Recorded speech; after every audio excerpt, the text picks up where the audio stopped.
അത് unit 3 Charles ഡിക്കൻസിൻ്റെ a Christmas carol എന്നുള്ള നോവലാണ് നമ്മൾ നോക്കുന്നത്. സോ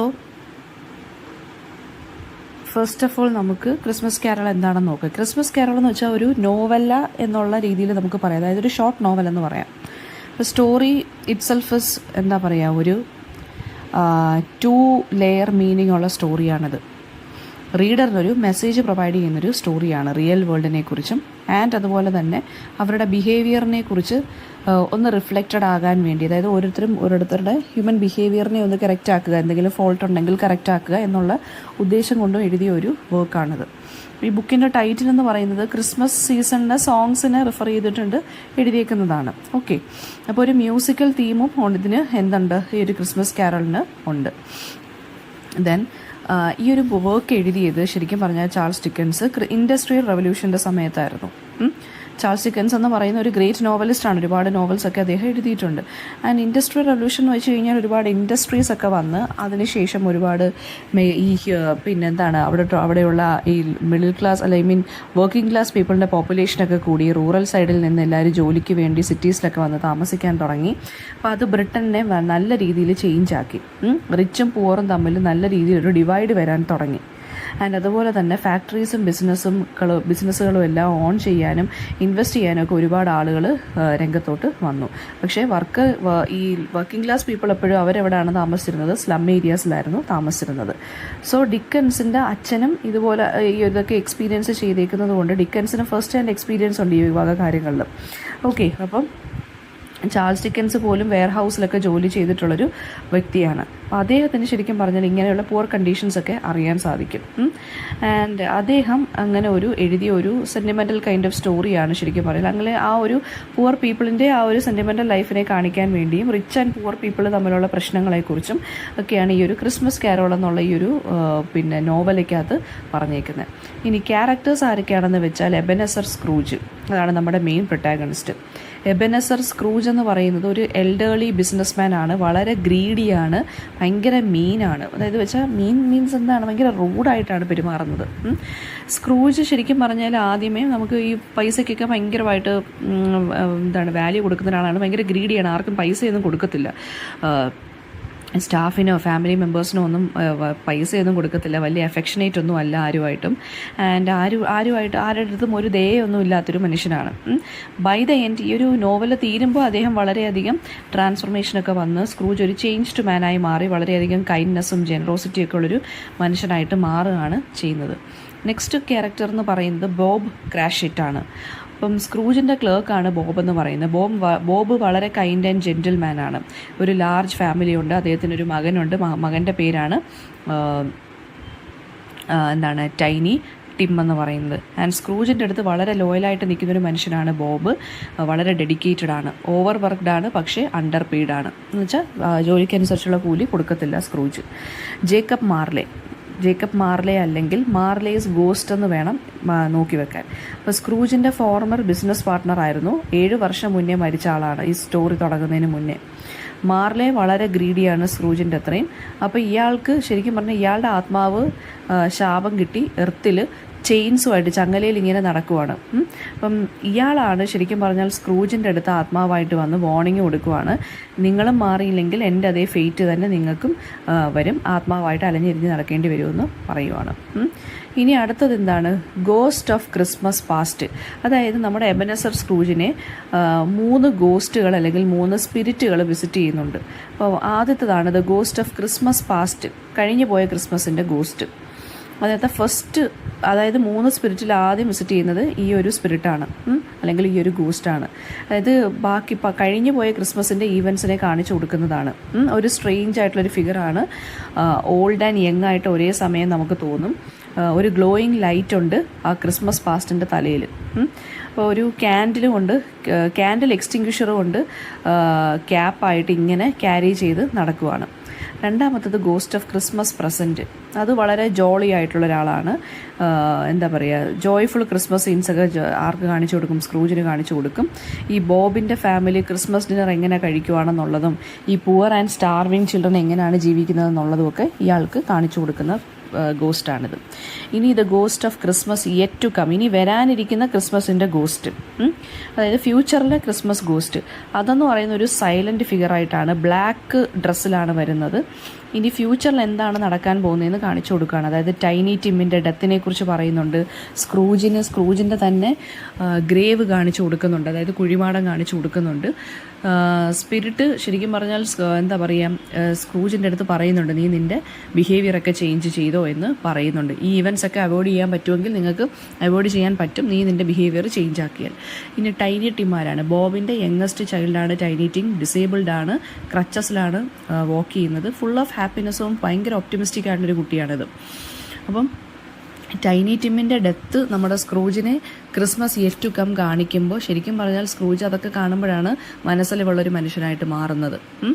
പിന്നെ അടുത്തത് ഫ്രെഡ് എന്ന് പറയുന്നത് സ്ക്രൂജിൻ്റെ നെഫ്യൂ ആണ്. വളരെ ഹാപ്പി ഗോ ലക്കി മാനാണ്.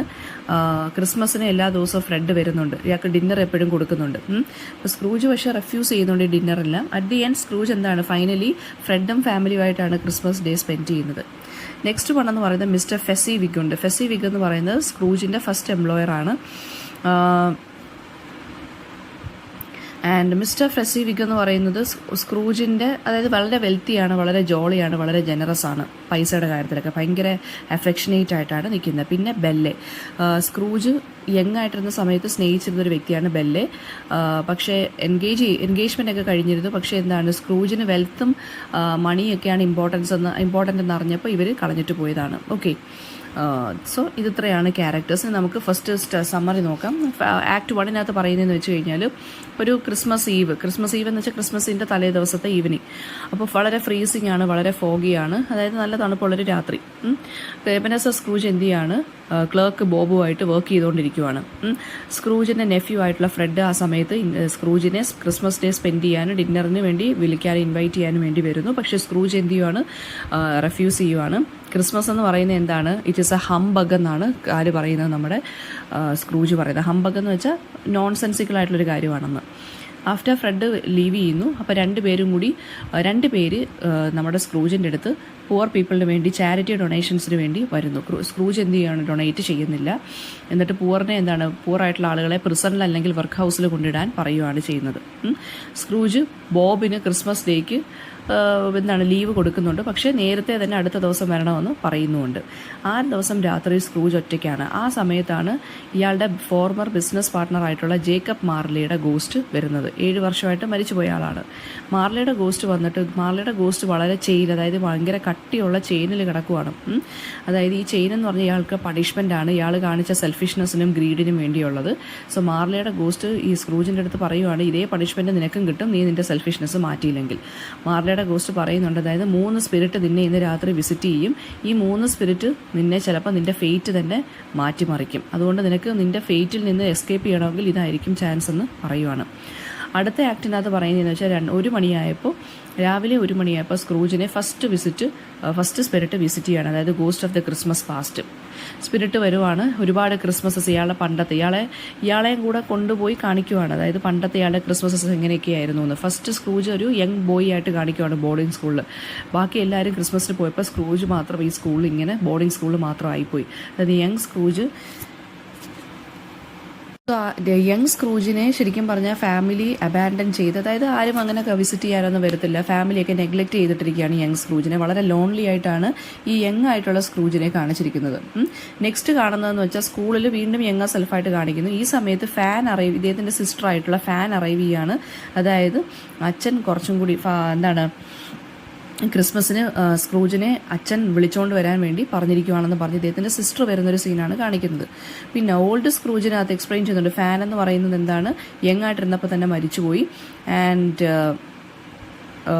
ഓക്കെ, ആ കാര്യമാണ് അടുത്ത പറയുന്നത്. പിന്നെ നെക്സ്റ്റ് സ്പിരിറ്റ് എന്ന് പറയുന്നത് എന്താണ്, ഫസ്റ്റ് സ്പിരിറ്റ് സ്ക്രൂജിനെ, നെക്സ്റ്റ് സ്പിരിറ്റ് അല്ല, ഇതേ സ്പിരിറ്റ് തന്നെ സ്ക്രൂജിനെ ഫസ്റ്റ് എംപ്ലോയർ ആയിട്ടുള്ള ഫെസി വിഗിൻ്റെ കാണിക്കാൻ കൊണ്ടുപോവാണ്. ഫെസി വിഗ് ഒരു വലിയ ഹ്യൂജ് ക്രിസ്മസ് പാർട്ടി സ്റ്റാഫിന് വേണ്ടി ത്രോ ചെയ്യുന്നു, ഒരുക്കി വെക്കുന്നു. സ്പിരിറ്റ് പോയിന്റ് ഔട്ട് ചെയ്യുന്നതെന്ന് വെച്ച് കഴിഞ്ഞാൽ ഈ ഫെസി വിഗ് എന്ന് പറഞ്ഞ എംപ്ലോയർ എല്ലാവരെയും ഹാപ്പി ആയിട്ടും ഗ്രേറ്റ്ഫുൾ ആയിട്ടും വെക്കുവാണ്. ഇതുപോലെ ആയിക്കൂടെ എന്ന് ആര് കാണിച്ചു കൊടുക്കുവാണ്, നമ്മുടെ സ്പിരിറ്റ് കാണിച്ചു കൊടുക്കുകയാണ്. പിന്നീട് സ്ക്രൂജിനെ തന്നെ ഒരു യങ് മാനായിട്ട് പോർട്രേ ചെയ്തേക്കുവാണ്, കാണിച്ചു കൊടുക്കുവാണ്. ബെല്ലയുടെ അടുത്ത് സംസാരിക്കുന്നു. സ്ക്രൂജും ബെല്ലയും എൻഗേജ്ഡ് ആവുകയാണ്. പക്ഷേ ഇവനുമായിട്ട് ബ്രേക്കപ്പ് ആവുകയാണ്. ബിക്കോസ് സ്ക്രൂജിന് ആ സമയത്ത് കൊണ്ട് പൈസയോടുള്ള ആർത്തി കൂടി. അങ്ങനെ ബെല്ല എന്താണ് സ്ക്രൂജിനെ വിട്ടിട്ട് ഒരു അതായത് പോവാണ്. അപ്പോൾ സ്ക്രൂജ് പിന്നീട് കാണുന്ന ബെല്ല ഒരു മിഡിൽ ഏജ്ഡ് വുമൺ ആയിട്ട് വളരെ ഹാപ്പിലി മാരീഡ് ആയിട്ടൊരു വലിയ ഫാമിലിയിൽ ഇങ്ങനെ ജീവിക്കുന്നതായിട്ട്. ബെല്ലയും ഹസ്ബൻഡും കൂടി സ്ക്രൂജിൻ്റെ അടുത്ത് സ്ക്രൂജിനെ കുറിച്ച് സംസാരിക്കുകയാണ്. സ്ക്രൂജ് വളരെ ഒറ്റപ്പെട്ട് താമസിക്കുവാണെന്നും ഒക്കെ. അപ്പോൾ സ്ക്രൂജിന് ഇത് ശരിക്കും പറഞ്ഞാൽ കണ്ടുകൊണ്ട് നിൽക്കാൻ പറ്റുന്നില്ലായിരുന്നു. അങ്ങനെ ഗോസ്റ്റ് ഓഫ് ക്രിസ്മസ് പാസ്റ്റ് പോവുകയാണ് ചെയ്യുന്നത്. അടുത്തതിനകത്ത് സ്ക്രൂജ് വീണ്ടും എന്താണ് 1 മണി, അതായത് വീണ്ടും അടുത്ത സമയമായപ്പോഴത്തേക്കും 2 മണിയായപ്പോഴത്തേക്കും എന്താണ് ലിവിങ് റൂമിലോട്ട് പോയപ്പോൾ സെക്കൻഡ് സ്പിരിറ്റ് വരുവാണ്, ഗോസ്റ്റ് ഓഫ് ക്രിസ്മസ് പ്രസൻറ്റ് വരുവാണ്. അത് ആ ഗോസ്റ്റ് ഓഫ് ക്രിസ്മസ് പ്രസൻറ്റ് ഇയാളുടെ റൂമെല്ലാം നല്ല രീതിയിൽ ഡെക്കറേറ്റ് ചെയ്ത് വലിയൊരു ഫുഡൊക്കെ ഫീസ്റ്റൊക്കെ ഒരുക്കി വെച്ചേക്കുവാണ്. സ്പിരിറ്റ് എന്ത് ചെയ്യാണ്, എന്നിട്ട് ക്രിസ്മസ് ഡേയുടെ ആ ഒരു ദിവസത്തെ കാര്യങ്ങൾ കാണിച്ചു കൊടുക്കുവാണ്. സിറ്റി സ്ട്രീറ്റ്സിലോട്ടൊക്കെ പോവുകയാണ് ഈ സ്ക്രൂജിനെയും കൊണ്ട്. ഈ ഒരു സ്പിരിറ്റ് ഹാപ്പി ആൻഡ് ചിയർഫുൾ പീപ്പിളിനെ കാണിക്കുന്നു. ബോബ് ക്രോഷറ്റിൻ്റെ വീട് കാണിക്കുന്നു. ഫാമിലി ക്രിസ്മസ് മീൽ കഴിക്കുന്നതായിട്ട് കാണിക്കുന്നു. പക്ഷേ അവർക്ക് ക്രിസ്മസ് ട്രീറ്റ് ഒരുപാട് അഫോർഡ് ചെയ്യാൻ പറ്റുന്നില്ല. കാരണം ബോബിൻ്റെ ഫാമിലി വളരെയധികം പുവറാണ്. കാരണം അത്രയും സാലറി ഒന്നും ഇയാൾ കൊടുക്കുന്നില്ല. ബോബിൻ്റെ സണ്ണായിട്ടുള്ള ടൈനി ടീമിനെ കാണിക്കുന്നു. ടൈനി ടീം വളരെ ഇല്ലായിട്ട് കിടക്കുവാണ്. ആൻഡ് സ്ക്രൂജ് അപ്പോൾ ഈ ഒരു ഗോസ്റ്റിൻ്റെ അടുത്ത് ചോദിക്കുന്നുണ്ട്, ഇയാൾ സർവൈവ് ചെയ്യുമോ ഈ കുട്ടി എന്നൊക്കെ. അപ്പോൾ സ്പിരിറ്റ് പറയുന്നുണ്ട്, ബോബിൻ്റെ ഫാമിലി കുറച്ചും കൂടി ഇമ്പ്രൂവ് ആയാലേ ടൈനി ടീമിന് ജീവിക്കത്തുള്ളൂ, അല്ലെങ്കിൽ ടൈനി ടീം മരിച്ചു പോവുകയാണെന്നാണ് പറയുന്നത്. അപ്പോൾ സ്പിരിറ്റ് പിന്നെ എന്ത് ചെയ്യാണ്, സ്ക്രൂജിനെ നെഫ്യൂവിൻ്റെ അടുത്ത് കൊണ്ടുപോവാണ്. ഫ്രെഡിൻ്റെ ക്രിസ്മസ് പാർട്ടി. അത് വളരെ ഫണ്ണാണ്, വളരെ ഗെയിംസൊക്കെ ഉണ്ട്. സ്ക്രൂജ് എന്താണ് ശരിക്കും പറഞ്ഞു കഴിഞ്ഞാൽ ഇങ്ങനെ ഷോക്കായിട്ട് നിൽക്കുവാണ്. ഇത്രയധികം ഹാപ്പി ആയിട്ടാണോ ഇങ്ങനെയൊക്കെ പോകുന്നതെന്നൊക്കെ. അപ്പോൾ ഫ്രണ്ട്സിൻ്റെ അടുത്തൊക്കെ പറയുവാണ്, സ്ക്രൂജ് എന്ന് പറയുന്നത് എന്താണ്, സ്ക്രൂജിനെ കുറിച്ച് പറയുവാണ്, ഞാൻ എല്ലാ പ്രാവശ്യം ഇൻവൈറ്റ് ചെയ്യും പക്ഷേ വരത്തില്ല എന്നുള്ള കാര്യം. പിന്നെ സ്ക്രൂജ് നോട്ടീസ് ചെയ്യുന്നുണ്ട് ഈ ഒരു സ്പിരിറ്റ് പിന്നെന്താണ് ഈ ഒരു രാത്രിയിലത്തേക്കും കൂടിയേ ഉള്ളൂ. അപ്പം പോകുന്നതിന് മുന്നേ സ്പിരിറ്റ് എന്താണ് ഒരു ലാസ്റ്റ് വിഷനും കൂടി കാണിക്കുന്നുണ്ട്. 2 പൂറായിട്ടുള്ള സ്റ്റാർവിങ് ചിൽഡ്രൻ ഭയങ്കര വിശന്ന് ഇങ്ങനെ ഇരിക്കുന്നത്. അപ്പോൾ സ്ക്രൂജ് എന്താണ് ചോദിക്കുന്നുണ്ട്, അതായത് ഈ കുട്ടികളെ സഹായിക്കണമെന്ന് ചോദിക്കുമ്പോൾ പറയുവാണ്, അപ്പം കുട്ടികളെ സഹായിക്കണ്ടേ എന്ന് ഗോസ്റ്റിൻ്റെ അടുത്ത് ചോദിക്കുമ്പോൾ ഗോസ്റ്റ് പറയുവാണ്, എന്താ ഇവിടെ പ്രിസൺസും വർക്ക് ഹൗസസും ഒന്നും ഇല്ലേ എന്ന് ചോദിച്ചുകൊണ്ട് പോവുകയാണ്, അപ്രത്യക്ഷമാവുകയാണ് ചെയ്യുന്നത്. അങ്ങനെ വീണ്ടും അടുത്ത സ്പിരിറ്റ് വരുവാണ്, ഫൈനൽ സ്പിരിറ്റ് വരുവാണ്, എന്ത് ghost of Christmas yet to come. അതായത് അതിനെ കാണുമ്പോൾ സ്ക്രൂജ് വളരെയധികം ടെറിഫൈഡ് ആവുന്നുണ്ട്. ആൻഡ് ഒന്നും സംസാരിക്കുന്നില്ല. ആൻഡ് എന്നിട്ട് ഈ ഒരു സ്പിരിറ്റിൻ്റെ അടുത്ത് ഇയാൾ പറയുന്നുണ്ട്, ഞാൻ എൻ്റെ ലെസൺ ലേൺ ചെയ്തു, എനിക്ക് ചേഞ്ച് ചെയ്യണം എൻ്റെ ബിഹേവിയർ എന്നൊക്കെ. ഈ സ്പിരിറ്റ് എന്താണ് ഒരു ഗ്രൂപ്പ് ഓഫ് മെന്നിനെ കുറിച്ച് കാണിച്ചു കൊടുക്കുവാണ്.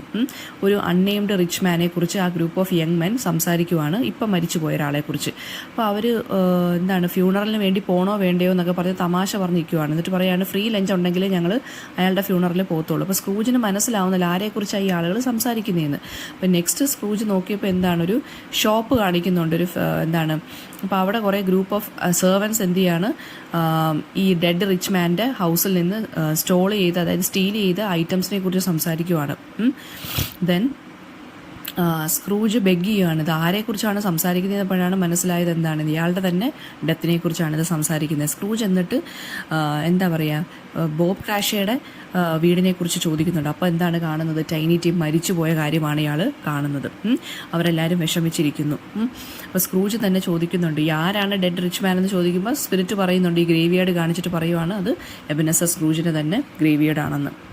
അയാളത് കാണുമ്പോൾ ആരാണ് എബനസർ സ്ക്രൂജ് വളരെയധികം പേടിക്കുന്നുണ്ട്. എന്നിട്ട് ഒരു ചാൻസിന് വേണ്ടി ഇയാൾ ചോദിക്കുവാണ്, ഈ ലെസൺസ് എല്ലാം ഞാൻ റിമെമ്പർ ചെയ്തോളാം എന്ന് പറഞ്ഞ് സ്പിരിറ്റിൻ്റെ കൈ എന്താണ് ഇയാൾ കയറി പിടിക്കുകയാണ്. അപ്പോഴത്തേക്കും സ്പിരിറ്റ് വാനിഷായി പോവാണ്. ആൻഡ് ദെൻ ഇയാളുടെ ബെഡ്റൂമിൽ തന്നെ എന്താണ് റീഅപ്പിയർ ആയിക്കൊണ്ട് നമ്മുടെ സ്ക്രൂജ് തിരിച്ച് ബെഡ്റൂമിൽ എത്തുന്നു. സ്ക്രൂജ് എന്താണ് വളരെയധികം ഹാപ്പി ആയിട്ട് നിൽക്കുകയാണ്. കാരണം ഇതൊന്നും ഇയാൾക്ക് ലൈഫിൽ ഒരു സെക്കൻഡ് ചാൻസ് കിട്ടിയതാണ്. ഇതുവരെ ഇതൊന്നും സംഭവിച്ചിട്ടില്ല ഈ കാര്യങ്ങളൊന്നും. അപ്പം ഇയാൾ സ്പിരിറ്റ്സിനെ എല്ലാം താങ്ക് ചെയ്തിട്ട് ലെസൺസ് എല്ലാം ലേൺ ചെയ്തു എന്ന് പറഞ്ഞിട്ട് ഇയാളുടെ വിൻഡോ ഒക്കെ ഓപ്പൺ ആക്കി അവിടെ വെച്ചിട്ട് ഒരു ബോയിയെ കണ്ടു.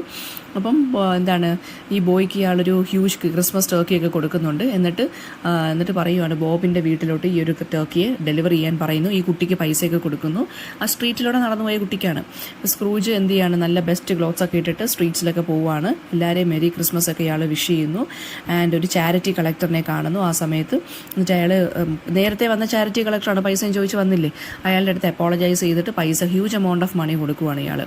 എന്നിട്ട് ഫ്രെഡിൻ്റെ വീട്ടിൽ പോവുകയാണ്. പാർട്ടിയിൽ ഇയാൾ ജോയിൻ ചെയ്യുന്നു. ഫ്രെഡ് വളരെ ഷോക്ക്ഡായി പോയി കണ്ടപ്പോഴേ. നെക്സ്റ്റ് ഡേ സ്ക്രൂജ് എന്താണ് നേരത്തെ വർക്കിന് വന്നു.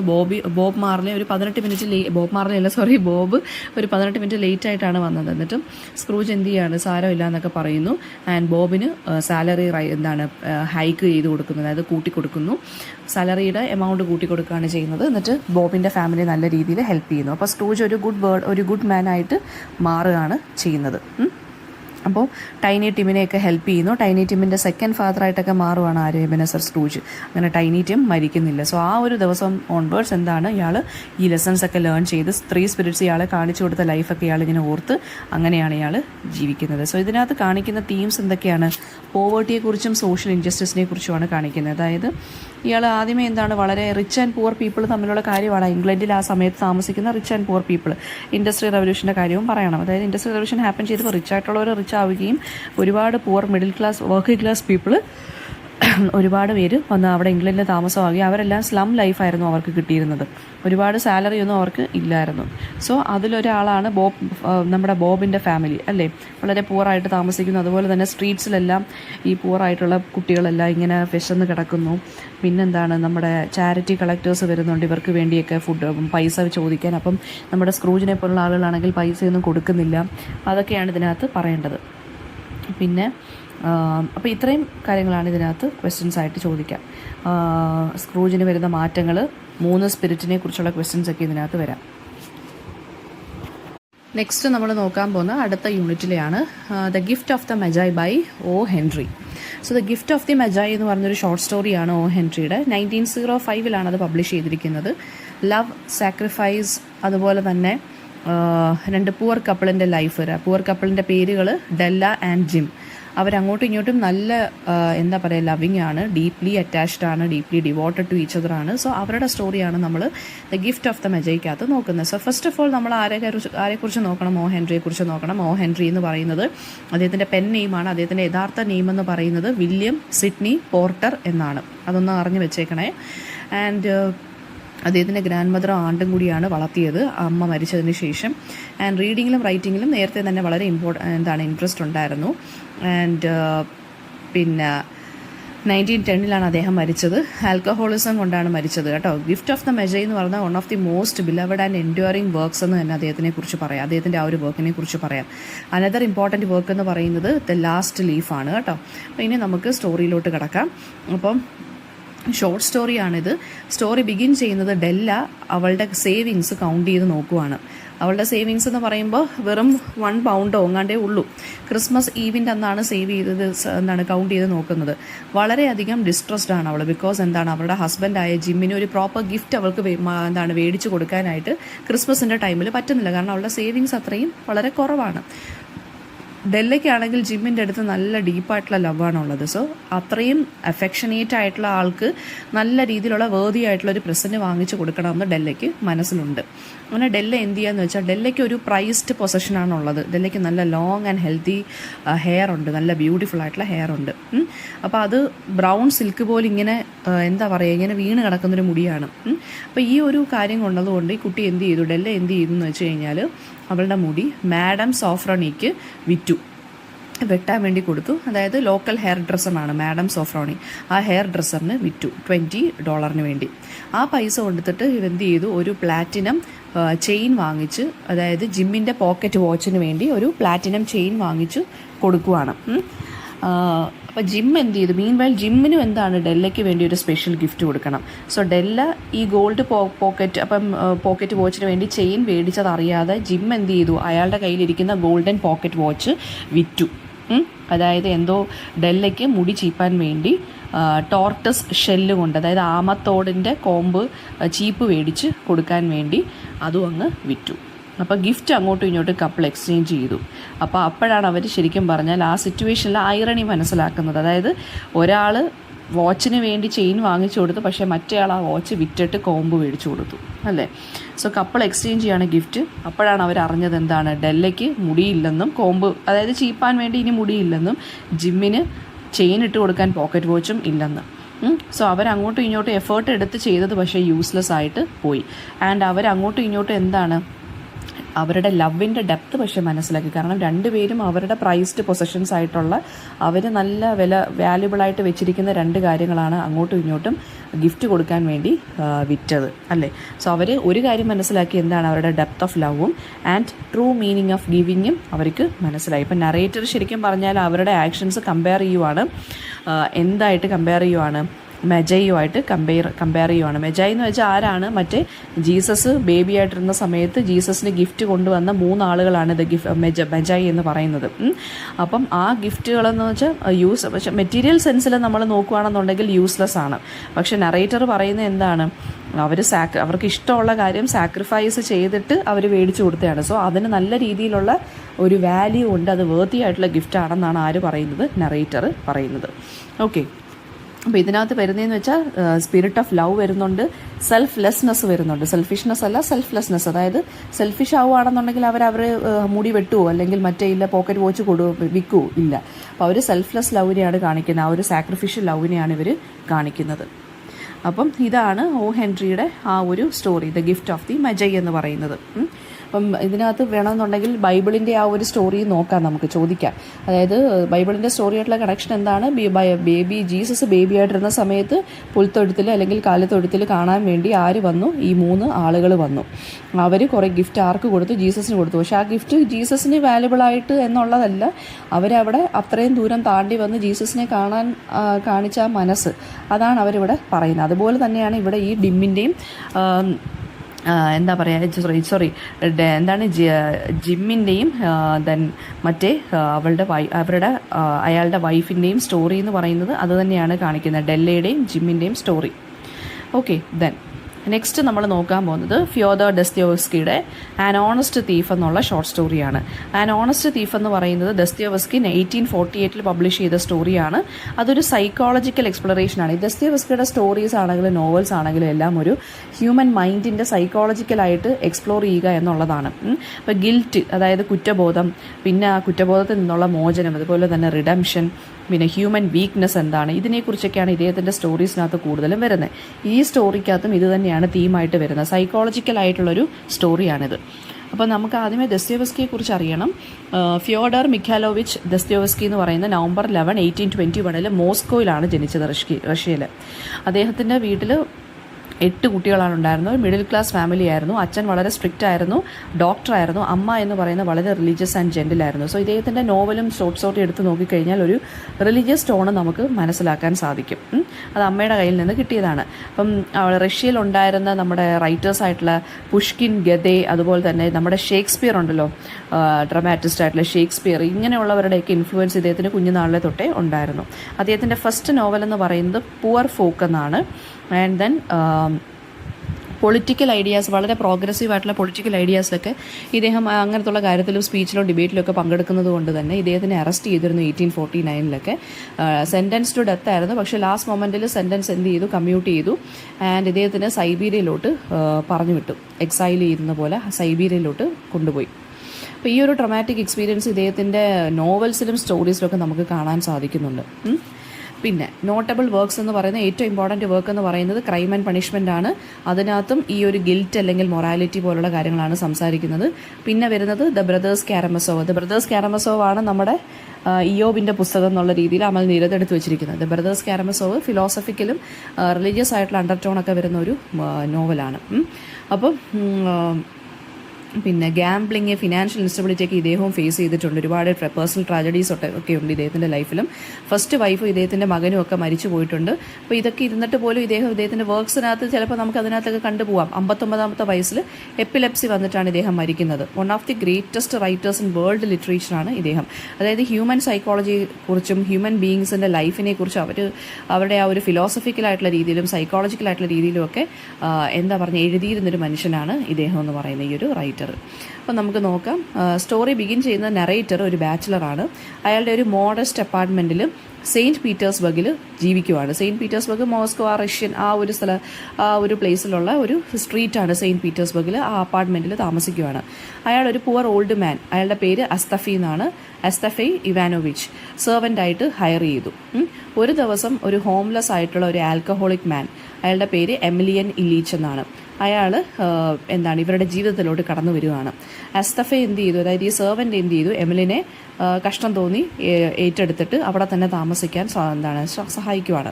അപ്പോൾ എമിലിൻ എന്ന് പറഞ്ഞ ഒരു പിറ്റിയബിൾ ആയിട്ടുള്ള ഒരു ബ്രോക്കൺ മാനാണ്. അയാൾക്ക് ഭയങ്കരമായിട്ടുള്ള ഡ്രിങ്കിങ് പ്രോബ്ലം ഉണ്ട്. അപ്പോൾ അയാൾക്ക് ഈ നെഗറ്റീവായിട്ടുള്ള ഷെയ്ഡ് ഉണ്ടെങ്കിൽ അയാൾ വളരെ ഇന്നസെൻറ്റും വളരെ സിമ്പിളായിട്ടുള്ളൊരു മനുഷ്യനുമാണ്. ഇയാൾ വെറുതെയാണ് ഇയാളുടെ ദിവസം എങ്ങനെയാണ് പോകുന്നതെന്ന് വെച്ചാൽ ഒരു ഡെയിലി ലൈഫ് എന്ന് വെച്ചാൽ അയാൾ ഐഡിയലായിട്ട് ഇങ്ങനെ ഇരിക്കും.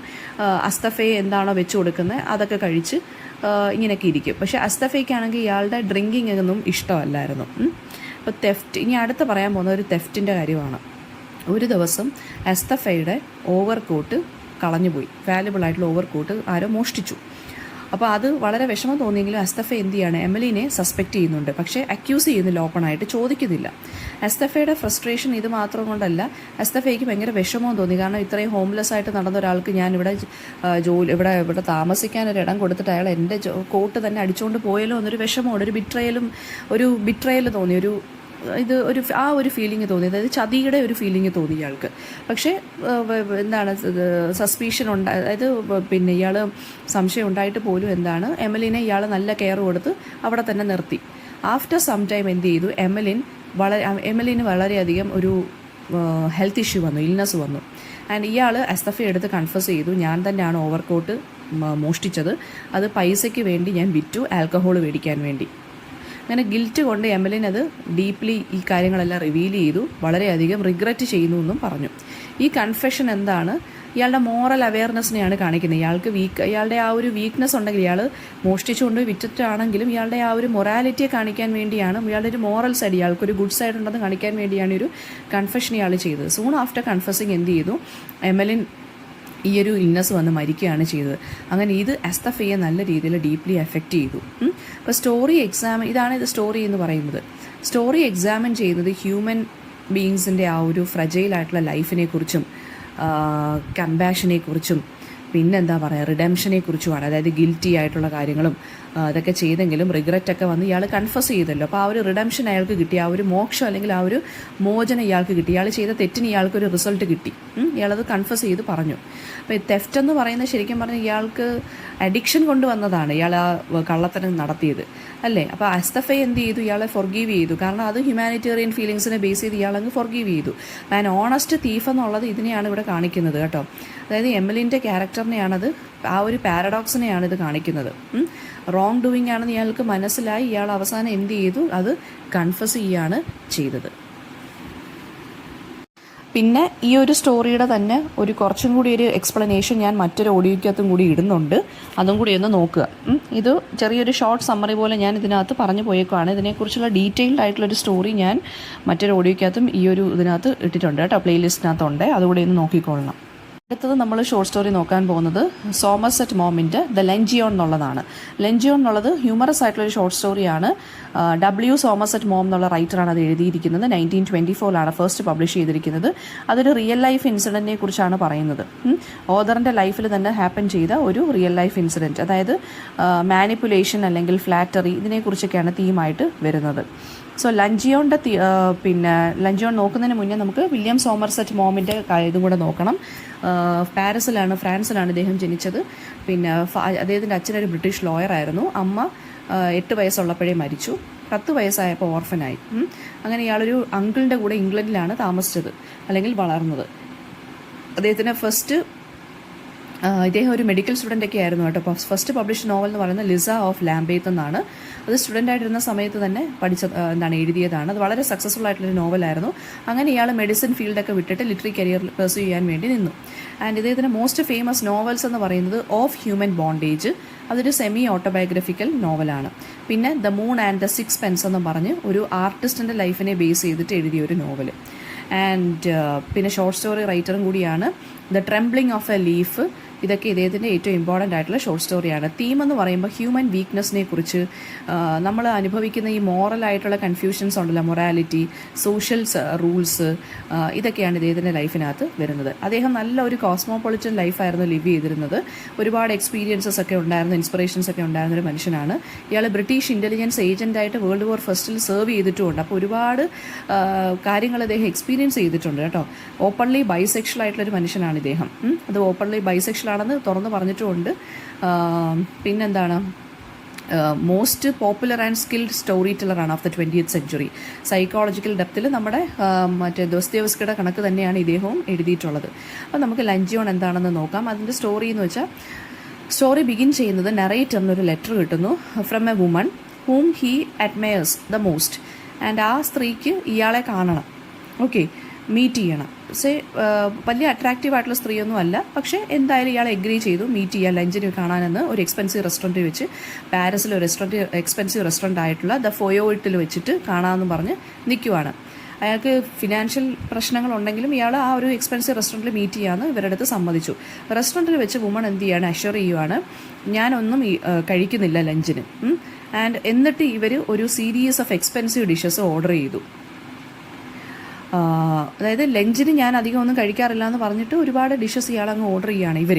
അപ്പോൾ സാൽമൺ അതൊക്കെ ഇങ്ങനെ ഇവർ ഓർഡർ ചെയ്തു. എന്നിട്ട് ഹവിയർ എന്നുള്ള ഒരു ഡിഷ് ഓർഡർ ചെയ്തു. ആൻഡ് അതുപോലെ തന്നെ അസ്പാർഗസ് ഓർഡർ ചെയ്തു. ആൻഡ് എന്നിട്ട് ഇതെല്ലാം ഓർഡർ ചെയ്യുമ്പോൾ പറയുന്നുണ്ട് ഞാൻ വളരെ ലൈറ്റായിട്ട് തിന്നത്തോളം എന്ന് പറയുന്നുണ്ട്. മീൻ വൈൽ ദ നറേറ്റർ എന്താണ്, ബഡ്ജറ്റിൻ്റെ കാര്യം ആലോചിച്ച് വളരെ കോൺഷ്യസ് ആയിട്ട് ഇരിക്കുവാണ്. അദ്ദേഹം എന്ത് ചെയ്തു, ചീപ്പസ്റ്റ് ഡിഷ് മെനുവിൽ നിന്ന് സെലക്ട് ചെയ്ത്, അതായത് മട്ടൺ ചോപ്പ് സെലക്ട് ചെയ്തിട്ട് വെള്ളം മാത്രം കുടിച്ച് ഇദ്ദേഹം ഇങ്ങനെ ഇരിക്കുവാണ്. നറേറ്റർ ഇങ്ങനെ ഭയങ്കര ആൻഷ്യസ് ആയിട്ട് ഇരിക്കുവാണ്. ബില്ല് കൂടുമല്ലോ, ഇത്രയധികം എക്സ്ട്രാവജൻ്റ് ആയിട്ടുള്ള ഫുഡ് ചോയ്സസ് ആണ് ഇവർ നടത്തിയേക്കുന്നത്, എന്ത് ചെയ്യും, എന്നാൽ ഇവർ ഭയങ്കരമായിട്ട് കഴിക്കത്തുമില്ല എന്ന് പറയുകയും ചെയ്യുന്നുണ്ട്. എന്നിട്ട് ഒരു ഐസ്ക്രീമും ഷാമ്പെയിനും എല്ലാം ഇങ്ങനെ ഓർഡർ ചെയ്ത് ലിറ്ററേച്ചറിനെ കുറിച്ച് ലൈഫിനെ കുറിച്ചൊക്കെ ഇങ്ങനെ സംസാരിച്ചുകൊണ്ടിരിക്കുകയാണ് ഇയാളുടെ അടുത്ത്. അപ്പം ഇയാളുടെ ഫിനാൻഷ്യൽ ഡിസ്കംഫോർട്ടൊന്നും ഇവർക്ക് ബാധകവേ അല്ലാത്ത രീതിയിൽ ഇവരിങ്ങനെ ഇരിക്കുവാണ്. അപ്പം ഐറണി എന്താണെന്ന് വെച്ചാൽ, ലഞ്ച് കഴിക്കുന്നതിൻ്റെ എൻഡിൽ ബില്ല് വളരെയധികം നറേറ്ററിനെ അഫോർഡ് ചെയ്യുന്ന രീതിയിലാണ് ബില്ല് വന്നത്. ഇയാളത് പേ ചെയ്യുന്നതുകൊണ്ട് വളരെയധികം ഹ്യൂമിലിയേറ്റഡ് ആയിട്ടും ഇയാൾ ഈ റെസ്റ്റോറൻറ്റിൽ നിന്ന് പോകുന്നത്. എന്ന് വെച്ചാൽ ഫിനാൻഷ്യലി സ്ട്രെയിൻഡ് ആയിട്ട് ഹ്യൂമിലിയേറ്റഡ് ആയിട്ടുമാണ് ഇയാൾ റെസ്റ്റോറൻറ്റിൽ നിന്ന് ഇറങ്ങുന്നത്. ട്വിസ്റ്റ് എന്താണെന്ന് വെച്ചാൽ, മെനി ഇയേഴ്സ് ലേറ്റർ നറേറ്റർ വീണ്ടും ആ സ്ത്രീയെ കാണുന്നുണ്ട്. വളരെ ഒബീസ് ആയിട്ട് നിൽക്കുകയാണ്, വളരെ വണ്ണമൊക്കെ വെച്ച് ഇവർ നിൽക്കുവാണ്.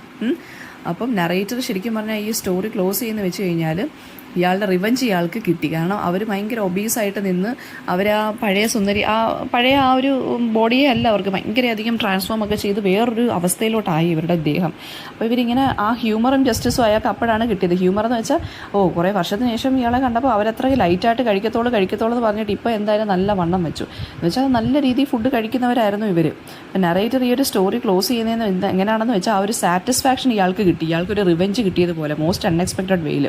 എന്താ സാറ്റിസ്ഫാക്ഷൻ, ആ സ്ത്രീ ഇയാളെ മാനിപ്പുലേറ്റ് ചെയ്താണ്. ഞാൻ ഒരുപാട് കഴിക്കത്തില്ല എന്ന് പറഞ്ഞിട്ട് കുറേ കാര്യങ്ങൾ വാങ്ങിച്ചു കൂട്ടി അവരങ്ങ് കഴിക്കുകയാണ് ചെയ്തത്, അല്ലേ? അപ്പോൾ തീം എന്താണ് ഇവിടെ പറയുന്നത്, ഫ്ലാറ്ററി അല്ലെങ്കിൽ മാനിപ്പുലേഷൻ. അതായത് ഈ സ്ത്രീ ഇയാളെ ഇഷ്ടമാണെന്ന് പറഞ്ഞിട്ട് ഇയാളുടെ കയ്യിൽ നിന്ന് ഫ്രീ ആയിട്ടും ലക്ഷൂറിയസ് ആയിട്ടുള്ളൊരു മീൽ ഇവർക്ക് കിട്ടി, അല്ലേ? എന്നിട്ട് അതിനകത്ത് ഐറണി എന്താണ്, ലൈറ്റായിട്ട് കഴിക്കത്തോളം എന്ന് പറഞ്ഞിട്ട് വളരെ എക്സസീവായിട്ട് ഇവർ ഫുഡ് ഓർഡർ ചെയ്ത് നല്ലോണം ഇവർ കഴിക്കുകയും ചെയ്തു. കുറേ വർഷത്തിന് ശേഷമാണ് ഇവരെ കണ്ടപ്പോൾ ഇവർക്ക് ഒബിസിറ്റി വന്നെന്ന് ഇവർക്ക് മനസ്സിലായി. അപ്പോഴാണ് ഇയാൾക്ക് ശരിക്കും പറഞ്ഞു കഴിഞ്ഞാൽ ഒരു ജസ്റ്റിസ് കിട്ടിയത്, അല്ലേ? ഇയാൾക്കൊരു റിവെഞ്ചിൻ്റെ ഇത് കിട്ടിയത്. പിന്നെ നറേറ്റർ എന്ന് പറയുന്നത് വളരെ മോഡസ്റ്റായിട്ട് ജീവിക്കുന്ന ഒരാളാണ്. പക്ഷേ ഈ സ്ത്രീ എന്ന് പറയുന്നത് വളരെ കെയർലെസ് ആയിട്ടാണ് പൈസയൊക്കെ ചിലവഴിക്കുന്നത്. അപ്പോൾ ആ സോഷ്യൽ ഡിഫറൻസ് നമുക്ക് അവിടെ അതിനകത്ത് കാണാൻ സാധിക്കും. നറേറ്റർ വളരെ യങ് ആയിട്ടുള്ള സ്ട്രഗിളിംഗ് ആയിട്ടുള്ള റൈറ്ററാണ് കേട്ടോ. വളരെ ഇന്നസെൻ്റ് ആയിട്ട് വളരെ പൊളൈറ്റാണ്. സ്ത്രീ എന്ന് പറയുന്നത് വളരെ മാനിപ്പുലേറ്റീവാണ്, സെൽഫ് സെൻറ്റേർഡാണ്, അല്ലേ? സെൽഫിഷാണ്. എന്നാൽ അയാൾക്ക് ഫുഡ് വേണമെന്ന് പോലും ചോദിക്കുന്നില്ല, അൺഅപ്പോളജറ്റിക്കുമാണ്. കാരണം ഇത്രയും ഫുഡ് ഓർഡർ ചെയ്തിട്ട് വളരെ അതായത് ഒരു ക്ഷമ പോലും പറയുന്നില്ല ഇവർ. അയ്യോ ഇത്രയും ഓർഡർ ചെയ്തല്ലോ എന്ന് പോലുള്ളൊരു ഗിൽറ്റി ഫീലിംഗ് ഇവരുടെ മൈൻഡിലില്ല. വളരെ സൂപ്പർഫിഷ്യലായിട്ടുള്ള സ്ത്രീയാണ് ഇവർ. പിന്നെ അത് ഹ്യൂമർ എന്താണെന്ന് വെച്ച് കഴിഞ്ഞാൽ ഹ്യൂമൻ വാനിറ്റിയെക്കുറിച്ചും ഗ്രീഡിനെക്കുറിച്ചും, അതായത് ഹ്യൂമൻ ബീങ്സിൻ്റെ ആ ഒരു പ്രൈഡ് ഉണ്ടല്ലോ, അതും ഗ്രീഡിനെക്കുറിച്ചുമാണ്, അത്യാർത്ഥിയെക്കുറിച്ചുമാണ് ഇതിനകത്ത് പറയുന്നത്. മോറൽ ലെസൺ എന്താണെന്ന് വെച്ച് കഴിഞ്ഞാൽ, ബ്ലൈൻഡ് ഫ്ലാറ്ററിയിൽ നമ്മൾ ഒരിക്കലും വീഴരുത്. അത് നമുക്ക് അക്സെപ്റ്റ് ചെയ്യാനും അക്കമഡേറ്റ് ചെയ്യാനും പറ്റുന്നവരുമായിട്ട് നമ്മൾ കൂട്ടുകൂടുന്നതായിരിക്കും ഏറ്റവും നല്ലതെന്നാണ് പറയുന്നത്. അത് മാത്രമല്ല, ഒരാളുടെ ആക്ഷൻസ് വളരെയധികം കൂടുതലാണ്, അതായത് ഒരാളുടെ അത്യാഗ്രഹം ഒരുപാട് കൂടുതലാണെന്നുണ്ടെങ്കിൽ അതിന് കോൺസിക്വൻസസും കിട്ടും എന്നാണ് പറഞ്ഞേക്കുന്നത്. കോൺസിക്വൻസസ് എന്തായിരുന്നു ആ സ്ത്രീക്ക് കിട്ടിയത്? ഒബിസിറ്റി ആയിട്ട് അവർക്ക് ഒബിസിറ്റി വന്നു. ദെൻ അടുത്തതെന്ന് വെച്ചാൽ കമലാദാസിൻ്റെ the smell of the bird. അപ്പോൾ the smell of the bird എന്ന് പറയുന്നത് ഒരു നല്ലൊരു ബ്യൂട്ടിഫുൾ ആയിട്ടുള്ളൊരു ഷോർട്ട് സ്റ്റോറിയാണ് കേട്ടോ. ലവ്, ഫ്രീഡം, ബിട്രയൽ, അല്ലെങ്കിൽ ഹ്യൂമൻ ബീയിങ്സിൻ്റെ ആ ഒരു കണക്ഷന് വേണ്ടിയുള്ള ആ ഒരു ലോങ്ങിങ്, ആ ഒരു കാത്തിരിപ്പ്, അതാണ് തീമായിട്ട് വരുന്നത്. അപ്പോൾ റിലേഷൻഷിപ്സിലുള്ള കോംപ്ലക്സിറ്റി അല്ലെങ്കിൽ ഡിഫിക്കൽട്ടീസ്, ക്യാരക്ടേഴ്സ് തമ്മിലുള്ള ഇമോഷണൽ സ്ട്രഗിള്, പിന്നെ ഒരു സ്ട്രെയിൻഡ് മാരേജ് എന്ന് വെച്ച് കഴിഞ്ഞാൽ അത്രയ്ക്ക് സ്മൂത്തായിട്ട് പോകുന്നില്ല, ഒരു അൺകംഫർട്ടബിൾ ആയിട്ടുള്ളൊരു മാരേജ്, അങ്ങനത്തുള്ള കാര്യങ്ങളാണ് ഈ ഒരു ഷോർട്ട് സ്റ്റോറി ഡിസ്കസ് ചെയ്യുന്നത്. അപ്പോൾ കമലാദാസിനെ കുറിച്ച് നമുക്ക് ആദ്യമേ നോക്കാം. കമലാദാസ് എന്ന് പറയുന്നത് അദ്ദേഹത്തെ അവരുടെ പെന്നെയിം എന്താണ്, മാധവിക്കുട്ടി. 2009 മരിച്ചു. പുന്നയൂർക്കുളം കേരള അവിടെ ഒരു അരിസ്റ്റോക്രാറ്റിക് നായർ ഫാമിലിയിലാണ് ജനിച്ചത്. പിന്നെ അവരുടെ അമ്മ വളരെ ഫേമസ് ആയിട്ടുള്ളൊരു റിനൗണ്ട് പോയറ്റും റൈറ്ററുമാണ് ബാലാമണി അമ്മ. അച്ഛൻ ജേർണലിസ്റ്റും എഡിറ്ററുമായിരുന്നു. ഒരു പക്കാ ലിറ്ററി എൻവയോൺമെൻറ്റിലാണ് ഇവർ ജനിച്ച് വളർന്നതൊക്കെ. ഇംഗ്ലീഷ് ആൻഡ് മലയാളത്തിൽ ഇവർ എഴുതും. ബൈലിംഗ്വൽ റൈറ്ററാണ്.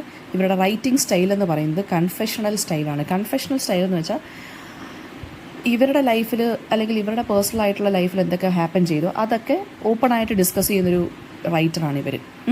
വളരെ ബോൾഡായിട്ടും വളരെ പേഴ്സണലായിട്ടും ഒക്കെ എഴുതുന്ന ഒരു റൈറ്ററാണ്. സെക്ഷുവാലിറ്റിയെക്കുറിച്ചൊക്കെ ഓപ്പണായിട്ട്, ലവിനെക്കുറിച്ചും ഫീമെയിൽ സെക്ഷുവാലിറ്റിയെക്കുറിച്ചും ഫീമെയിൽ ഐഡൻറ്റിറ്റിയെക്കുറിച്ചും ഒക്കെ ഓപ്പണായിട്ട് എഴുതിയ ഒരു ബോൾഡ് വുമൺ റൈറ്ററാണ് നമ്മുടെ കമലാദാസ്. ഏറ്റവും ഇമ്പോർട്ടൻ്റ് ആയിട്ടുള്ള വർക്ക് എന്ന് പറയുന്നത് അവരുടെ സെമി ഓട്ടോബയോഗ്രഫിക്കൽ അല്ലെങ്കിൽ ഓട്ടോബയോഗ്രഫിക്കൽ ഫിക്ഷൻ എന്ന് പറയാം നമുക്ക്. ഫിക്ഷണൽ ഓട്ടോബയോഗ്രഫി ആയിട്ടുള്ള മൈ സ്റ്റോറിയാണ്. പിന്നെ ഷോർട്ട് സ്റ്റോറീസ് അവർ ഒരുപാട് എഴുതിയിട്ടുണ്ട്. തീംസ് എന്ന് പറയുമ്പോൾ ലവ്, സെക്ഷുവാലിറ്റി, ലോൺലിനെസ്, സ്ത്രീകൾ അനുഭവിക്കുന്ന പ്രശ്നങ്ങൾ, ഇതൊക്കെ വളരെ ഓണസ്റ്റ് ആയിട്ടും കറേജിയസ് ആയിട്ടും ഒക്കെ എഴുതുന്നതാണ്. ഈ ടാബു സബ്ജക്ട്സ്, അതായത് മെൻസ്ട്രേഷൻ, സെക്സ്, ഇങ്ങനെയുള്ള കാര്യങ്ങളെക്കുറിച്ചൊക്കെ വളരെ ഓപ്പൺലി എഴുതിയിട്ടുള്ള വ്യക്തിയാണ് കേട്ടോ ഇവർ. അപ്പോൾ അത് ഫീമെയിൽ പെർസ്പെക്റ്റീവിലാണ് ഇവർ എഴുതുന്നത്. എപ്പോഴും ഒരു സ്ത്രീയുടെ കാഴ്ചപ്പാടിലാണ് എഴുതുന്നത്. പിന്നെ അവരുടെ അനദർ വർക്ക്സ് എന്ന് പറയുന്നത് സമ്മർ ഇൻ കൽക്കട്ട പോയട്രി കളക്ഷനാണ്. The old play house and other poems ഒക്കെ ഇവരുടെ വർക്ക്സാണ്. 2009 ഇവർ മരിക്കുന്നത്. സോ നമുക്കിനി നമ്മുടെ മലയാളത്തിൽ ഇതിൻ്റെ പേരെന്ന് പറയുന്നത് പക്ഷിയുടെ മണമെന്നാണ് കേട്ടോ, the smell of the bird. അപ്പോൾ അത് നോക്കാം നമുക്ക്. സ്റ്റോറി റിവോൾവ് ചെയ്യുന്നത് ഒരു മാരീഡ് വുമണിൻ്റെ മൈൻഡിൽ കുറച്ച് പ്രശ്നങ്ങളുമൊക്കെ, അതായത് മാരീഡ് വുമണിൻ്റെ ലൈഫിൽ കുറച്ച് പ്രശ്നങ്ങളുമായിട്ടാണ് സ്റ്റോറി തുടങ്ങുന്നത് തന്നെ. ആ സ്റ്റോറി ബേസ് ചെയ്തിരിക്കുന്നത് ഈ ഒരു മാരീഡ് വുമണിനെ ബേസ് ചെയ്തിട്ടാണ്. അവരുടെ ആ ഒരു റിലേഷൻഷിപ്പ് എന്ന് വെച്ചാൽ ഒട്ടും സാറ്റിസ്ഫൈഡ് അല്ല, അൺഫുൾഫില്ലിംഗ് ആണ്. സോ അവർക്ക് വളരെ ഒരു അകപ്പെട്ട് പോയ അല്ലെങ്കിൽ ട്രാപ്ഡ് ആയ ഒരു ഫീലിങ്ങിൽ നിൽക്കുവാണ് ഈ സ്ത്രീ. ഹസ്ബൻഡ് വളരെ ഇൻഡിഫറൻ്റ് ആണ്, ഇമോഷണലി ഭയങ്കര ഡിറ്റാച്ച്ഡ് ആയിട്ട് നിൽക്കുന്ന മനുഷ്യനാണ്. ഒരു കണക്ഷൻ ഇല്ല ഇവർ തമ്മിൽ. അപ്പം ചുമ്മാ ഒരു ഡ്യൂട്ടി തീർക്കാൻ വേണ്ടി ഇവരുടെ അടുത്ത് വരുന്നു, ഇവരുടെ അടുത്ത് സംസാരിക്കുന്നു, ഇവരുടെ കൂടെ കിടക്കുന്നു എന്നല്ലാതെ ഒരു ലവ് ഇല്ല. അപ്പം ഈ സ്ത്രീക്കാണെങ്കിൽ ലവിനും അറ്റൻഷനും വേണ്ടി ഇവരിങ്ങനെ കാത്തിരിക്കുവാണ്. അപ്പോഴാണ് ഒരു സമയത്ത് ഇവരുടെ ഹസ്ബൻഡ് ഒരു പാരറ്റിനെ കൊണ്ടുവരുന്നു. ആ ബേർഡ് വളരെ വൈബ്രൻ്റ് ആയിട്ടുള്ളൊരു ബേർഡാണ് അല്ലേ, പാരറ്റ് എന്ന് പറയുമ്പോൾ വളരെ ഹാപ്പി ആയിട്ടൊരു ബേർഡാണ്. അപ്പോൾ ഇവരുടെ ഒരു മൊണോട്ടണസ് അല്ലെങ്കിൽ വളരെ ഡൾ ലൈഫിൽ നിന്ന് ഈ ഒരു ബേർഡ് വന്നതിന് ശേഷം ഇവർക്ക് ഒരുപാട് ആശ്വാസം വന്നു. അപ്പോൾ ഈ ഒരു ഇമോഷണൽ ബേർഡ് ഇവർക്ക് ഈ പാരറ്റുമായിട്ട് വന്നു. ഇവരുടെ ഹസ്ബൻഡ് എന്ന് പറഞ്ഞാൽ വളരെ ഇൻഡിഫറൻ്റ് ആണെങ്കിൽ ആ പാരറ്റ് എന്ന് പറയുന്നത് വളരെയധികം ജോയ്ഫുള്ളും ചിയർഫുള്ളും ആയിട്ടൊരു ബേർഡാണ്. അതുകൊണ്ട് തന്നെ സ്വാഭാവികമായിട്ട് ഇവർക്ക് ഈ വൈഫിന് ഈ പാരറ്റുമായിട്ടൊരു ബോണ്ടിങ് വന്നു. അപ്പം ഹസ്ബൻഡിൻ്റെ ആക്ഷൻ എന്ന് പറയുന്ന ഒരു ഒട്ടും മനസ്സിലാക്കാത്ത, വൈഫിൻ്റെ ഇമോഷൻസ് ഒന്നും ഒട്ടും മനസ്സിലാക്കി നിൽക്കാത്ത, സ്നേഹിക്കാത്ത ഒരു മനുഷ്യനാണ്. അപ്പം ഈ പാരറ്റിനെ ശരിക്കും പറഞ്ഞാൽ കൊണ്ടുവന്നത് തന്നെ ആർക്കാനും വേണ്ടി, ഇങ്ങനെ വൈഫിന് വേണ്ടി ഒരു ഗിഫ്റ്റ് കൊണ്ടുവന്നു, ആരെയോ കാണിക്കാൻ വേണ്ടിയല്ല. അത് അയാൾ ജെന്യുവനായിട്ട് കൊണ്ടുവന്നതൊന്നുമല്ല. സോ അവരെ ഹാപ്പിയാക്കാൻ വേണ്ടി കൊണ്ടുവന്നതൊന്നുമില്ല. ശരി, ആരെങ്കിലും ചോദിച്ചു കഴിഞ്ഞാൽ ഇത് ഞാൻ എൻ്റെ വൈഫിന് കൊടുത്ത ഗിഫ്റ്റാണെന്ന് പറയാൻ വേണ്ടി മാത്രമുള്ളൊരു സംഭവമായിട്ടാണ് കൊണ്ടുവന്നത്. പക്ഷേ വൈഫുമായിട്ടും പാരറ്റുമായിട്ട് ഇയാൾക്ക് ഒരു ബന്ധവുമില്ല. പഴയ പോലെ തന്നെ ഇയാൾ ഡിസ്കണക്റ്റഡ് ആയിട്ട് തന്നെ ഇയാളുടെ ലൈഫിൽ അങ്ങ് മുമ്പോട്ട് പോയിക്കൊണ്ടിരിക്കുകയാണ്. ട്രാജിക്കലി ഒരു ദിവസം പാരറ്റും ഡൈ ചെയ്യുന്നു. ആ സ്ത്രീയെ വളരെയധികം ഡിവാസ്റ്റേറ്റഡ് ആയി പോവാണ്, തകർന്നു പോയി ആ സ്ത്രീ. ബേർഡിൻ്റെ ഡെത്ത് എന്ന് പറയുമ്പോൾ എന്തിനാണ് കാണിക്കുന്നത് ശരിക്കും പറഞ്ഞു കഴിഞ്ഞാൽ, ആ ഒരു ബേർഡിൻ്റെ ഡെത്ത് ഇവരുടെ ലൈഫിലുള്ള ഒരു ചെറിയൊരു സന്തോഷമാണ് ശരിക്കും പറഞ്ഞാൽ ഇപ്പോൾ നഷ്ടമായി പോയത്. അവരെ കൂടുതൽ അപ്പോൾ അത് ഇമോഷണൽ ആയിട്ടുള്ള ഒരു ഡിസ്റ്റർബൻസിലോട്ട് തള്ളി വിടുകയാണ് ചെയ്ത് ഈ പാരറ്റ് മരിച്ചപ്പോൾ. അപ്പോൾ ഇവർ ശരിക്കും പറഞ്ഞു കഴിഞ്ഞാൽ ഒരു ഇമോഷണൽ ഫുൾഫിൽമെൻറ്റും അല്ലെങ്കിൽ ഇവർക്കൊരു സ്വാതന്ത്ര്യം, സ്നേഹിക്കാനുള്ളൊരു സ്വാതന്ത്ര്യവും ഇമോഷണൽ ഫുൾഫിൽമെൻറ്റും ഒന്നും ഇവരുടെ ഹസ്ബൻഡിൽ നിന്ന് ഇവർക്ക് കിട്ടിയിട്ടില്ല. അത് കിട്ടിയത് ഇവർക്ക് ഇവരുടെ പാരറ്റിൽ നിന്നായിരുന്നു അല്ലേ. ആ ഒരു ജീവിയോട് സംസാരിച്ച് കളിച്ച് ചിരിച്ച് നിന്ന് അതുമായിട്ട് കളിച്ച് എന്താ പറയുക, അതിനോട് സംസാരിച്ചൊക്കെ ആയിരുന്നു ആ ഒരു ബോണ്ടിങ് അവർക്ക് കിട്ടിയത്. അത് പെട്ടെന്ന് മരിച്ചപ്പോൾ അല്ലെങ്കിൽ ചത്തുപോയപ്പോൾ ഇവർക്ക് പെട്ടെന്ന് ഇവർ തകർന്നു പോയി. എന്ന് വെച്ചാൽ ഇവർ പെട്ടെന്ന് ഇവരുടെ ആ ഒരു അൺഫുൾഫിൽഡ് ആയിട്ടുള്ള ലൈഫ് അല്ലെങ്കിൽ ഡിസാറ്റിസ്ഫൈഡ് ആയിട്ടുള്ള ലൈഫിനെ കുറിച്ച് ഇവർ പെട്ടെന്ന് ആലോചിച്ചു. ഈ പാരറ്റ് ശരിക്കും പറഞ്ഞാൽ ഇവിടെ ഒരു മെറ്റഫറാണ്, ആ സ്ത്രീയുടെ തന്നെ ഒരു മെറ്റഫറാണ് പാരറ്റ്. അതായത് ഈ സ്ത്രീ പാരറ്റിനെ പോലെ തന്നെയാണ് ഇവരും, ഒരു കൂട്ടിനകത്ത് ഇങ്ങനെ കിടക്കുവാണ് അല്ലേ. പക്ഷെ ആ പാരറ്റ് കൂട്ടിനകത്ത് കിടന്നാലും വളരെ ഹാപ്പി ആയിട്ട് ഇവരുടെ അടുത്ത് സംസാരിക്കുകയും മിങ്കിളുകയൊക്കെ ചെയ്യുന്നുണ്ടെങ്കിലും അത് മരിച്ചപ്പോൾ എന്താണ്, ഇവർക്ക് എന്തോ ഒരു സ്വാതന്ത്ര്യം, ഇഷ്ടപ്പെടാനുള്ളൊരു സ്വാതന്ത്ര്യം നഷ്ടപ്പെട്ടതുപോലെയാണ് ഇവർക്ക് തോന്നിയത്. അപ്പോൾ പാരറ്റർ എന്ന് പറഞ്ഞാൽ ഇവിടെ ആ സ്ത്രീ ഹേർസെൽഫാണ്. അതിൻ്റെ ഡെത്ത് എന്ന് വെച്ചാൽ എന്താണ്, ഈ സ്ത്രീയുടെ തന്നെ ഡിസയേഴ്സ് അല്ലെങ്കിൽ അവർക്ക് സ്നേഹിക്കാനുള്ള അല്ലെങ്കിൽ സ്നേഹിക്കപ്പെടാനുള്ള സ്വാതന്ത്ര്യം അതൊക്കെ നിഷേധിക്കപ്പെട്ടു എന്നുള്ളതിൻ്റെ കാര്യമാണ് ഈ പാരറ്റിൻ്റെ ഡെത്ത് വഴി നമ്മുടെ റൈറ്റർ ഇതിനകത്ത് കാണിക്കുന്നത്. കല്യാണം കഴിച്ചതിന് ശേഷം സൊസൈറ്റി കുറേ കാര്യങ്ങൾ എക്സ്പെക്റ്റ് ചെയ്യും. ഹസ്ബൻഡിൻ്റെ കൂടെ നിൽക്കുക, അതിനിപ്പോൾ എത്ര സ്നേഹമില്ലാത്തവനാണെന്നുണ്ടെങ്കിലും ഹസ്ബൻഡിൻ്റെ കൂടെ നിൽക്കുക, അയാൾക്ക് വേണ്ടുന്ന കാര്യങ്ങൾ ചെയ്തു കൊടുക്കുക, അയാളുടെ കാര്യങ്ങൾ ഡിസയേഴ്സ് എല്ലാം നിറവേറ്റി കൊടുക്കുക. പക്ഷെ അവിടെ സ്ത്രീക്ക് ഇവരുടെ ആഗ്രഹം എന്താണെന്നോ ഒന്നും ഹസ്ബൻഡും ചോദിക്കുന്നില്ല, സൊസൈറ്റിയും ചോദിക്കുന്നില്ല. അപ്പോൾ ഇവർ ശരിക്കും പറഞ്ഞാൽ ആ ഹസ്ബൻഡ് കൊണ്ടുവന്ന തത്തയെ പോലെ തന്നെയാണ്, കൂട്ടിനകത്ത് അടയ്ക്കപ്പെട്ട തത്ത പോലെ തന്നെയാണ്. അപ്പോൾ ആ തത്ത മരിച്ചപ്പോഴാണ് ശരിക്കും പറഞ്ഞാൽ ഇവരത് റിയലൈസ് ചെയ്യുന്നത്. അപ്പം മാരേജ്, സൊസൈറ്റി കൊണ്ടുവന്നിരിക്കുന്ന ഈ റെസ്ട്രിക്ഷൻസ്, സൊസൈറ്റിയുടെ ഓരോ എക്സ്പെക്റ്റേഷൻസ്, അതായത് ഒരു സ്ത്രീ ഇങ്ങനെ ആയിരിക്കണം, അങ്ങനെ ആയിരിക്കണം, ഒരു വൈഫ് എല്ലാ ഡ്യൂട്ടീസും ചെയ്യണം, ഒരു കംപ്ലയിൻറ്റും പറയരുത്, എത്ര ലവ്ലെസ് ആയിട്ടുള്ള മാരേജ് ആണെങ്കിലും വെയിറ്റ് ചെയ്ത് ഇങ്ങനെ ഇരിക്കുക ഹസ്ബൻഡിന് വേണ്ടി, ഹസ്ബൻഡിന് ഇൻഡിഫറൻ്റ് ആയിട്ട് എങ്ങനെ വേണമെങ്കിലും പെരുമാറാം, പക്ഷേ വൈഫ് ഒരിക്കലും അത് ക്വസ്റ്റ്യൻ ചെയ്യരുത്. ഇതൊക്കെയാണ് ശരിക്കും പറഞ്ഞു കഴിഞ്ഞാൽ ഈ ഒരു സ്റ്റോറി കാണിക്കുന്നത്. അപ്പം ഇമോഷണൽ ആയിട്ടുള്ളൊരു ഐസൊലേഷൻ അല്ലെങ്കിൽ ഒറ്റപ്പെടലാണ് ഈ സ്ത്രീ അനുഭവിക്കുന്നത് അല്ലേ. ആ മാരേജിൽ ഒരു ഇമോഷണൽ കണക്ഷനും ഇല്ല, ഒരു ഇമോഷണൽ ഗ്യാപ്പേ ഉള്ളൂ. പാർട്ട്ണർ ഇൻഡിഫറൻ്റ് ആണ് അങ്ങോട്ടും ഇങ്ങോട്ടും അല്ലേ, രണ്ടുപേരും അങ്ങോട്ടും ഇങ്ങോട്ടും ഇൻഡിഫറൻ്റ് ആണ്. അവർ ഇൻഡിഫറൻ്റ് ആവാൻ കാരണം ഇയാൾ ഇമോഷണൽ അറ്റാച്ച്മെൻ്റ് ഒന്നും ഇല്ലാത്തതുകൊണ്ട്. പിന്നെ ഫ്രീഡവും കൺഫൈൻമെൻറ്റും തമ്മിലുള്ള പ്രശ്നം. പാരറ്റും വുമണും എന്തിനെയാണ് കാണിക്കുന്നത്, ഒരു കേജിലാണ്. പാരറ്റ് കേജിനകത്തും ഈ സ്ത്രീ എന്താണ്, സൊസൈറ്റിയുടെ കേജിനകത്താണ് ഇവർ, ആ മാരേജ് എന്നുള്ള കേജിനകത്താണ് ഇവരുമായി പോയിരിക്കുന്നത്. ഇവർക്ക് രണ്ടുപേർക്കും കണക്ഷൻ വേണം. സ്ത്രീക്കാണെങ്കിൽ ഒരു ബോണ്ട് വേണം, ആ പാരറ്റുമായിട്ടുള്ള ബോണ്ട് അതിനെയാണ് കാണിക്കുന്നത്. ലവ് അല്ലെങ്കിൽ കമ്പാനിയൻഷിപ്പ് ഈ സ്ത്രീക്ക് വേണം എന്നുള്ളതിൻ്റെ തെളിവാണ് ഇവർ ആ പാരറ്റുമായിട്ട് പെട്ടെന്ന് അടുത്തത്. പാരറ്റ് എന്ന് പറയുന്ന ഈ സ്ത്രീയുടെ തന്നെ ഫ്രീഡത്തിനെയാണ് കാണിക്കുന്നത്, അവരുടെ ആ ഇന്നർ ഡിസയറിനെയാണ് കാണിക്കുന്നത്, ആ ഒരു ഇമോഷണൽ ആയിട്ടുള്ള ഫ്രസ്ട്രേഷൻ. കേജ് എന്ന് പറയുന്ന സൊസൈറ്റിയുടെ ആ ഒരു റെസ്ട്രിക്ഷൻസ് ആണ് കാണിക്കുന്നത്, അല്ലെങ്കിൽ ലിമിറ്റേഷൻസ്. സ്ത്രീകൾക്ക് അവരുടെ ലൈഫിലുള്ള ലിമിറ്റേഷൻസിനെയാണ് കാണിക്കുന്നത്. വളരെ സ്ട്രെയിറ്റ് ഫോർവേഡ് ആയിട്ടുള്ള രീതിയിലാണ് കമലാദാസ് ഇത് പറഞ്ഞു പോയേക്കുന്നത്. സിമ്പിൾ ലാംഗ്വേജിൽ എല്ലാവർക്കും മനസ്സിലാവുന്ന രീതിയിൽ ഡീപ്പായിട്ടുള്ള ഒരു ഇമോഷണൽ ആയിട്ടുള്ള രീതിയിലാണ് ഇത് എഴുതി പോയേക്കുന്നത്. ഹസ്ബൻഡിൻ്റെ ആ ഒരു പേട്രിയാർക്കിക്കൽ നേച്ചറിനെ ക്വസ്റ്റ്യൻ ചെയ്യുവാണ് ആര്, നമ്മുടെ കമലാദാസ് ഇതിനകത്ത്. വൈഫ് എന്ന് വെച്ചാൽ ജസ്റ്റ് ഒരു കെയർ ഗിവറാണ്, അല്ലെങ്കിൽ ഒരു കമ്പാനിയനാണ്, അല്ലാതെ തിരിച്ചൊന്നും വേറൊന്നും പ്രതീക്ഷിക്കരുത് എന്നൊക്കെയുള്ളൊരു ട്രഡീഷണൽ ആയിട്ടുള്ള ആ ഒരു കോൺസെപ്റ്റ് ഉണ്ടല്ലോ, അതിനെല്ലാം ക്വസ്റ്റ്യൻ ചെയ്തുകൊണ്ടാണ് കമലാദാസ് ഇത് എഴുതിയിരിക്കുന്നത്. അപ്പോൾ ഡെത്ത് ഓഫ് ദി പാരറ്റ് എന്ന് വെച്ച് കഴിഞ്ഞാൽ ആ സ്റ്റോറിയുടെ ഇമോഷണൽ വെയിറ്റ് കൂട്ടുകയാണ്, അതായത് ആ സ്ത്രീ പിന്നെയും തകർന്നു പോയേക്കുവാണ്.